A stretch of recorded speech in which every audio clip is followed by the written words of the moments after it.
Di che parliamo? Abbiamo un ospite, Ce l'abbiamo? Pronto ragazzi? Eccolo! Vice sindaco! No, sono sindaco io, sono sceriffo d'Italia e sindaco di Treviso. È ancora convinto di essere Sì, sindaco, poraccio, vabbè, comunque. È gobbo il sindaco, No, sta su con la schiena, altro che gobbo.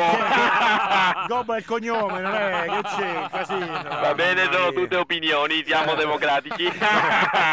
Signor Gentilini! Sì, ditemi tutto. Come è andato il blocco del traffico a Treviso? Premetto la mia contrarietà a tale blocco, però bisognerebbe applicare un altro tipo di blocco. Ma perché? Ma non è andato bene, Certo, hanno bloccato tutto, invece nel nord-est le macchine devono girare, produrre. Sindaco, era domenica, che vuoi produrre di domenica? Scusi, Ma sì, ma nella Padania deve esserci quella nebbiolina di smog che piace a noi del nord-est. Che schifezza. E come lo gestirebbe lei il blocco del traffico, mi scusi?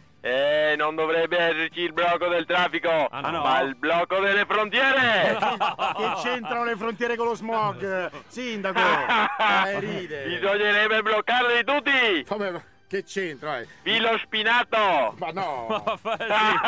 Ma scusi, sceriffo, non è esagerato? No, non esagero mai, io sono una persona che si contiene quando serve. Lasciatemi fare un appello a tutte le donne padane.